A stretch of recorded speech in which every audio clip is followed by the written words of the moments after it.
friends, to Cloud Talk Live. I got no music, I got no fancy overlay graphics, but you know what? I am here, and I'm here from New York City. Normally, I'm coming to you from the home studio back in Texas, but Cloud Talk Live is, we're doing the summer road trip, and we are on the road. And I'm here to work with some partners in New York. But for right now, guys, it's Cloud Talk Live. Hey, if you want to get a hold of us, you always can do that by sending an email over to solve@rackspace.com. Also, this conversation that we're having today is meant to be just that, a conversation, which means I would love for you to introduce yourself. Tell me who you are. Tell me where you are. Would love to be able to interact with you. I've got a great guest coming up here shortly. His name is Simon Bennett. Normally, I'd have a fancy graphic scrolling right there. There's only so much gear you can carry with you when you're traveling, so it's not there. But Simon will be along shortly. We're going to do all the things we normally do. Once we're finished with Simon, we're going to go into the This Week in Cloud. I'll tell you what's the news from the cloud. We'll talk about some updates from the cloud providers as well. And then lastly, we don't sell anything here at Rackspace Solve, except for the fact that I'd love for you to come work with us. And so I've got a job of the day that I'll share with you a little bit later. Hey, and we've got our first person who's here, and he is excited. It's Navdeep. Navdeep, where in the world are you? I could make some guesses, but I'd love for you to tell me where in the world you are. And be like Sandeep. Hey, Sean's here from San Antonio. And look what producer Daniel's doing. He's getting all kinds of fancy. Good morning, Sean. Glad to see you. Hope all is well. And I hope it cools off in San Antonio a little bit. Well, hey, with that, let's go ahead and get into this week's conversation. We're talking about all things, of course, cloud. This is the summer road trip. So, Daniel, let's roll the fancy graphics.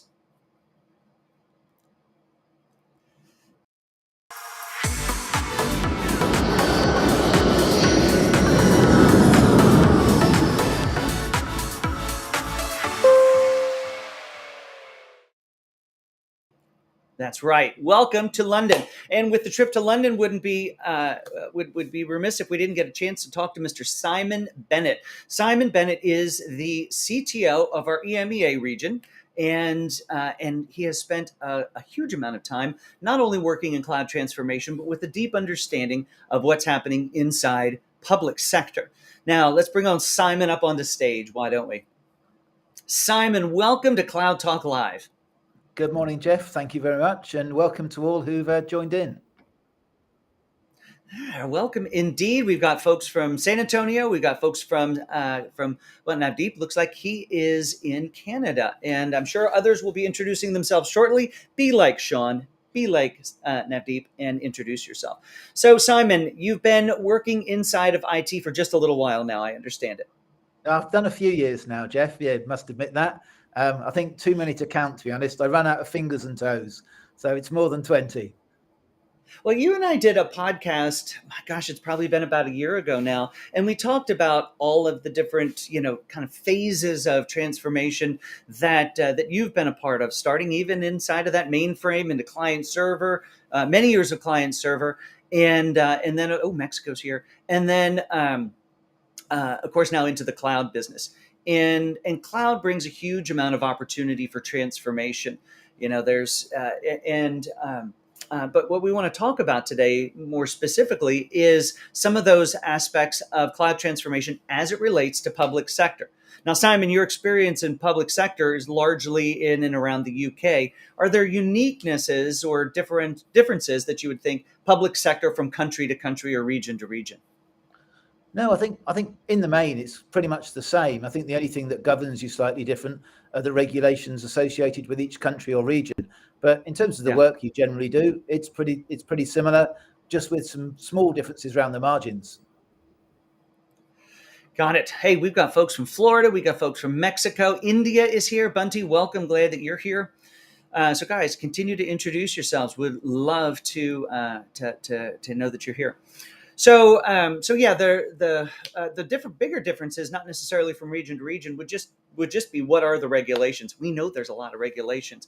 Now, those regulations in public sector themselves create some uniquenesses to transformation. And one of them, we were talking a little bit earlier before we went live, is the amount of technical debt that organizations inside of public sector have that tends to be a little bit more than we'd find in private sector? Why don't you unpack that a little bit for us, Simon?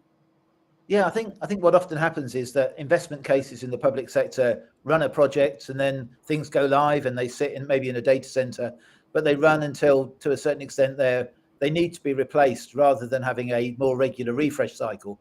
So then the project needs its own justification or business case to make it work. And that often slows up the cycle in public sector relative to the private sector and means maybe that the projects take on a slightly different shape. So the technology themselves isn't necessarily different. Is they're just trying to sweat out and get as much out of those deployments as possible, correct? Absolutely. If you think about it, it's the taxpayers that fund that equipment for public sector. So everyone wants to get the best value out of the equipment they've purchased in the past. That's right. And that's an interesting point as well. When we think about cloud transformation, a lot of it is driven from, hey, can we make sure that we've gotten everything we can out of the old system? But the second piece to think about then is this move to the cloud going to save us some funds, some money, or is it going to cost us more? But then that third piece, and that's where it really can get challenging, is will this optimize our environment? So can we use these new environments inside of this transformed cloud to actually function better? Meaning, are we going to get more value out of it? And that becomes a hard part to sell in the business case, whether you're in private sector or even public sector. It certainly does. And I think what most public sector organizations now realize is the value of data. I think maybe they've just run line of business applications in the past, but they've collected, gigabytes or terabytes or petabytes of data that maybe hasn't been exploited to help them deliver better public services. I think what people are realizing now is that data has an immense value and can deliver ultimately better services to the public. So it's not just about moving things at all or removing the technical debt. It's actually making better use of assets they've already got to deliver much better services. So that's a totally different way to go about the business case for public sector transformation. What are some of the reasons that public sector, business cases for transformation tend to fail? I think often, and it's no fault of the individuals involved, is maybe the approach to start with is I've got technical debt which I need to solve, which could be Yeah. things are just out of date. So the business case might be to upgrade a whole bunch of Linux or Windows servers or update out of date databases, rather than look at it in terms of what new services can I deliver, what other benefit can I achieve. That could be reducing a CO2 footprint, especially with sustainability. And with the cost of electricity now around the world, how much can I reduce my electrical consumption and reduce my bills? So all of those things come into making the business case much more complicated than simply upgrading a bunch of technology. Yeah, because when you think about a business, people who work inside of of a business tend to, while they're in their own little departments, but they tend to have visibility and understand how the entire thing functions, operates, what the goals are, and such. But in public sector, that business is much wider. The impact is much greater, and the silos I have found personally. Maybe you can shed some light on that. The silos are a lot tighter. So it's harder to build a business case because these things tend to impact the larger organization that either they don't have visibility into, or those making the decision don't necessarily have full impact or visibility into. I think that's absolutely right. And often the business case initially just starts with the small part of the IT department.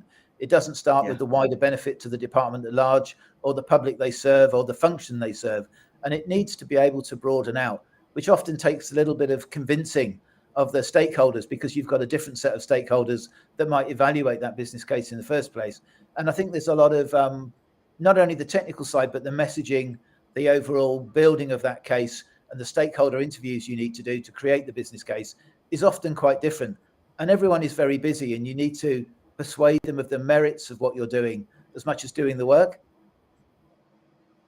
Yeah. Hey, you've got a fan here.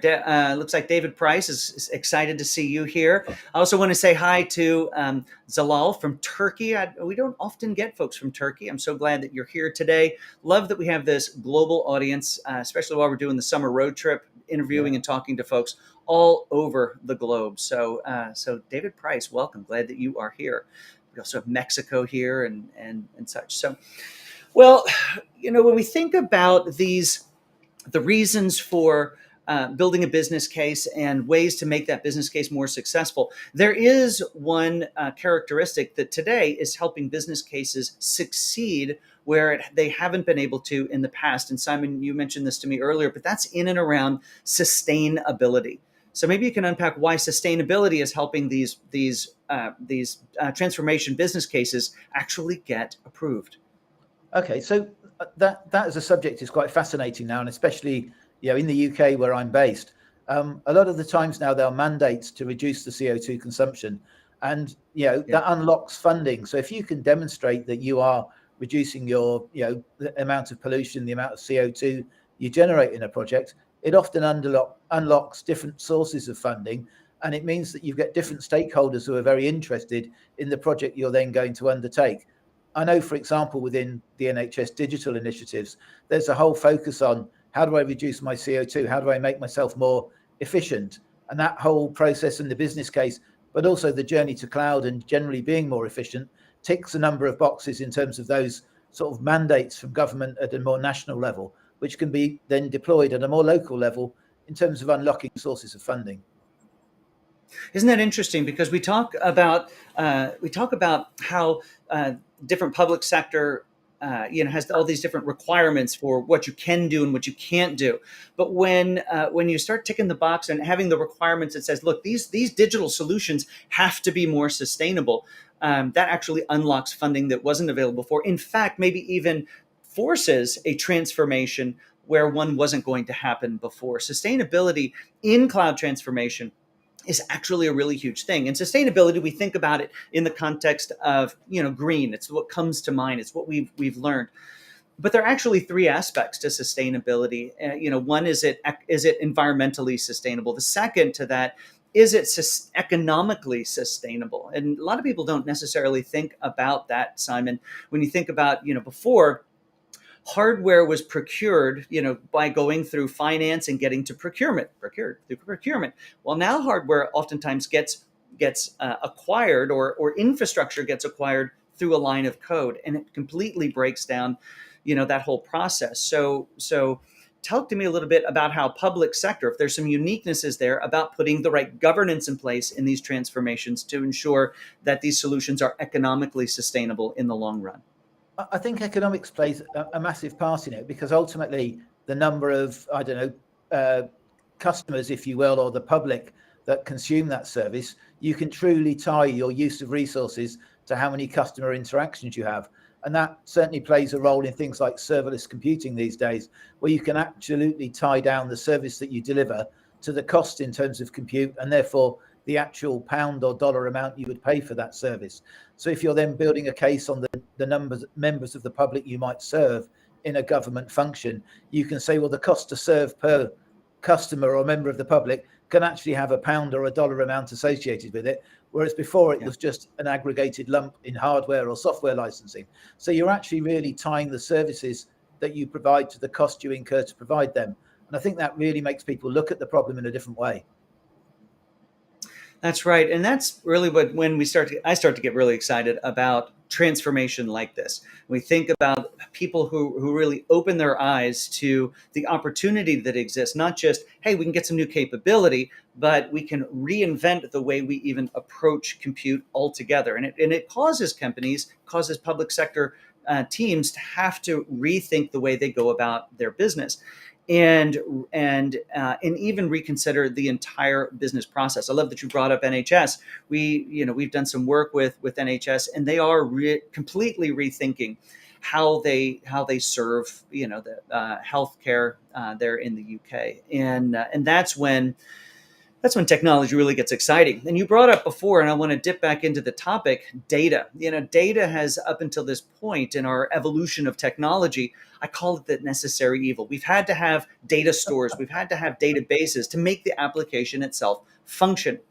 And that's totally being flipped in how we address our solutions, because that data oftentimes now we're finding has more value in some cases than the application itself, because we've had these for years, and we can get insight and understanding into our customers, into our employees in ways that we've never been able to before. So it sounds like what you just mentioned before, Simon, that public sector is no different.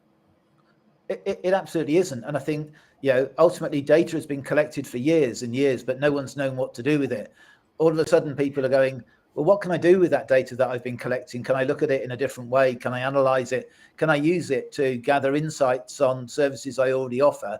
But also, more importantly, can I get some insights to help me think about new services I don't offer, because I understand more about the people I interact with? So it comes in many guises, but ultimately, that data has an immense value. Obviously, it's subject to regulation like GDPR in the Europe, so we need to make sure the data is used wisely and actually undertaking in a way that doesn't, contradict local laws or regulations. But Yeah. even despite that, the data still has value and can be used in a number of ways to deliver that benefit and actually unlock the potential of information that we hold about services offered today and want to offer in the future. Well, and you mentioned GDPR, and we have to use the data wisely. And I think one of the reasons we haven't used it as much in the past is, we haven't had the compute cycles available to really to sanitize that data, to treat that data in a way that does follow the right regulations. Well, now with compute on demand, we have the ability to go through and do that work that needs to be done, so that we can use the parts of the data that we're allowed to use for our customers.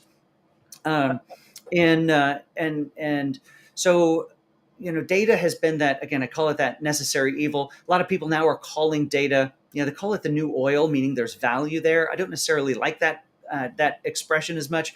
I think calling data the new oxygen is a great way, because that breathes life into the organization that we haven't been able to see before. How are you seeing data being used in public sector in ways that it's creating value? Do you have any examples that you could share? I think first and foremost, if simple things like booking appointments with patients, Yeah. irrespective of what it is, or booking client sessions, if you know when people don't attend, and it could be related to weather, it could be related to demographics, it could be related to age. When you start to realise things like non-attendance is caused by, older folk don't travel in the rain and maybe miss appointments because it's raining, you could actually look at weather forecasts when you schedule appointments. So you're using data about, no-shows, for example, to actually target people in a different way to improve attendance rates. So simple things like that, combining data from multiple sources and looking at the past records. What new data can I bring to bear to actually inform the way I interact? And weather is an obvious example, I think, for people attending appointments. Simon, that's a perfect and seemingly simple example that you gave there, but it's a great example of how organizations are completely rethinking the process. And if we unpack that just a little bit farther, the goal is to make sure, if you've got these highly skilled, highly trained doctors, nurses, medical personnel who are there and ready to serve patients, the goal is to make sure that that whole day is filled with serving patients and not wasting time. So first of all, we don't want the elderly to go out in environments that could cause them more harm. And so they're, by default, maybe not going to show up on the day, but to be able to proactively rethink the scheduling process. Now they can actually create greater value, not just for the patient, but of course also for the organization. And that's what gets me excited about transformation and rethinking, not just, hey, we're getting new servers, or hey, we're going from Windows version X to Windows version Y, or VMware this to VMware that, but actually completely rethinking the way that we approach the business process itself, and then marrying the technology to that. Yeah, absolutely, Jeff. I think, that reimagining of the data and how you can use it to better serve the end consumer is going to be a really big factor. And I think when people see the data used to their own personal benefit, they're also more inclined to actually be willing to maybe allow more to be handed over as well. And I think you'll Yeah. build up a degree of trust by using it in a good way. That's a really good word to have used when you talk about building trust, because it can be scary to use data in new ways, and it's not just trust on the patient side, but it's trust on the organization and the department side, that hey, what we've done has created value. These small incremental steps, and we think about the example of of looking at weather when doing scheduling, it is, I mean, it's a very safe way to approach transformation. And maybe there's something larger that they'll do sort of in the past. Now, a really interesting point that I can't see the name, it just says LinkedIn user, but talking about data and analytics in the public sector is important for making data-driven decisions and governance, especially in a pandemic type of environment. Oh, thank you, Daniel Barat. Thank you for that. And David Price also piping in here as well. See, I once mentioned that data was the greatest asset that the NHS didn't leverage enough. Well, I'll tell you, they're doing it now. It is super impressive of what they're up to. Well, Simon, I'm so glad that you took the time out of your afternoon to be a part of it. Everyone, thank you so much for being chatty here with us as well. Simon, any parting thoughts about transformation in the public sector before we head on into our next part of the program? I think for me, it's really that, public sector often want help writing business cases. I think, using external expertise, whoever does it, giving a well-rounded opinion in forming those business cases really makes public sector transformation work really well. I think working together with different organizations to build those things is an essential part. And, collaboration is the massive input to start that whole journey and process. It is. Well, Simon, thank you so much for that. Thank you for sharing with us today. Folks, if you want to get a hold of Simon, of course, you can find him on LinkedIn. He is very active over there. You can find me there as well. You may have just found us here on LinkedIn as well. So go ahead and connect with Simon, ask him any other questions. And I want to just encourage you all to keep your comments coming. I'm really thrilled that we have so many folks from all over the world here today. All right. Well, Simon, I hope you have a great rest of your afternoon. And with that, folks, we are going to move on into This Week in the Cloud. That's the part of the program where I'll share with you a couple of news articles from the world of cloud and why they're important to you. All right, so This Week in the Cloud. And our first article comes to us from about Google. Now, this is also going to be a part of what's new from the cloud providers as well. So we're going to start up with news article number 1, and that is Google has created new cloud computing region in Dallas. Now, of course, I have to mention this because I am from Texas. So the cloud, at least Google's cloud, has come to Texas. Now, this is part of a $9.5 billion investment in new data centers from Google that they've committed in 2022, which is Google has mentioned will create over 12,000 jobs and 600 million in data centers all the way around the U.S. and around the world. So the first ones, or at least the most recent ones, coming to us there in Dallas. So pretty exciting stuff about that. And I'm actually going to share some more when we get into the updates from the cloud providers as well about what's going on in that data center and its name and all those sorts of things. So stick around for that.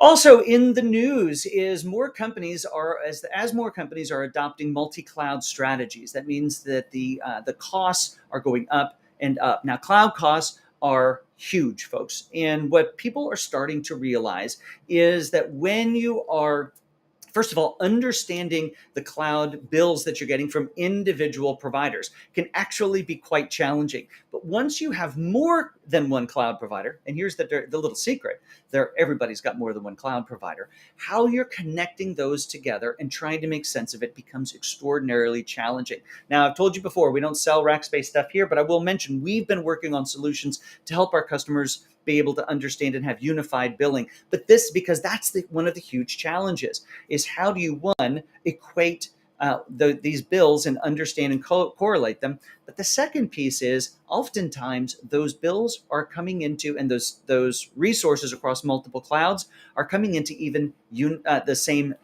departments inside of organizations. So what's needed is a way to mature your cloud bill understanding, to get unified view of that and be able to do chargebacks if you're not already doing that. So that article goes in and talks about ways to go about that. And so it's one of the huge challenges. How are you guys solving for unified billing across your cloud providers? Put it in the chat down below. Is that a pain point for you? If it's not, it certainly is going to be. Good morning, Megan. I'm glad you're here from San Antonio.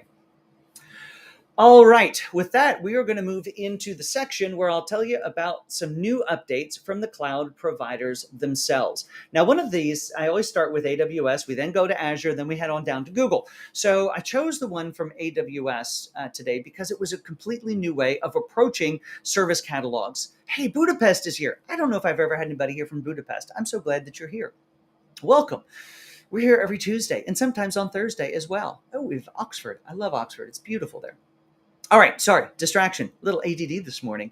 The coffee certainly helped. So let's talk about AWS. AWS now has a service catalog that has support for, now everybody's had support for role-based access. It's in fact, it's key to being able to secure your environment, your service catalogs, your compute environment, your storage, all of those things. And that means basically, if it's role-based access, what is your role in the organization? You create policies for those roles, and then you apply it to certain aspects. So if I were coming in and I'm a junior admin, I'm only going to have access to certain areas. Or if I'm in the, one specific department, maybe I'm in shipping and receiving, I'm not going to have access to what another department's going to see. That's role-based access. Well, now we have attribute-based access, and that it gives you as the organization the ability to assign attributes to aspects of your compute. In this case, it's the service catalog, and then only certain people are going to be able to see those items to add. So in the service catalog, again, if I'm in one department, maybe I can't spin up a giant Hadoop cluster because I don't necessarily have those rights.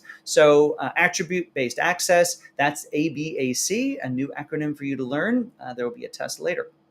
Cool. Let's move on to Azure. So new from Azure, general availability. Azure Databricks is available in some new regions. Now, Azure Databricks, of course, it's the analytical environment. It allows you to get in and apply some deep insights utilizing Databricks SQL, Databricks data science and engineering, as well as machine learning. Well, it's available in some new regions. Those regions are Sweden Central US or West Central US. And of course, you can find more information over at, if you go look at, what do I usually do? Azure Space Updates. You'll find it. Just do a Google. You're going to find those available out there. So Azure Databricks now available in more regions. Again, I mention this almost every time there's a new service available somewhere, and that is the fact that these cloud providers are spending so much time not just creating new capabilities, but expanding those capabilities. Speaking of expanding capabilities, lastly is Google. I mentioned earlier they just opened the data center in Dallas. And so that name is, where did it go? I have it here. It's US West 1? No. Where did it go? Oh, there it is. US South 1. That's right. Dallas, Texas is now US South 1. And they have launched all sorts of services there. They've got Cloud Key. They've got Cloud Run. They've got SQL, MySQL, SQL and PostgreSQL, Cloud SQL for SQL Server, Cloud Spanner, VPN, Compute Engine, Data Flow. All capabilities they have launched inside of that data center. And of course, you can watch for more to be released there. Not part of this, but if you're paying attention to the AI world, I would encourage you to go read. I did this during dinner last night. Again, I'm traveling, so I wasn't sitting with my family reading articles. But if you go search, there's somebody who works inside of Google's ethical AI, and he's making some interesting claims about one of the AIs they have running there called Lambda. And it's a very interesting read if you have time for that. All right, lastly, again, we don't sell anything here on Cloud Talk Live, except for maybe the opportunity for you to come work with me. So one of the jobs I want to talk to you about is a cloud architect in our AWS professional services team. Now, as a cloud architect, you'll be technically focused, but also need to understand business planning. Remember, architects create a design for a solution that marry up to the business opportunity or challenges and solve them through the use of not just technology, but sometimes some business re-engineering as well, which is why it's important to have strong technical capabilities as well as business capabilities. You'll be the technical liaison, primary technical liaison between customers and engineering resources, provide tactical scope and work directly with the business and representatives and customers to understand the requirements and create solutions good, not only in the short term, but in the long term. If you're interested in checking out that job or any of the other ones we have here at Rackspace, and we're hiring like mad, just go over to rackspace.jobs and check that out. Well, folks, thank you so much for spending this half hour with us here this morning. A huge thank you to Simon Bennett for taking time out of his day to talk to us about public sector and cloud transformation. Hope you found that as insightful as I did. Now, next week, we have a great program scheduled for you as well. Inside of Rackspace, we have what are called Rackspace Racker resource groups, RRGs we call them.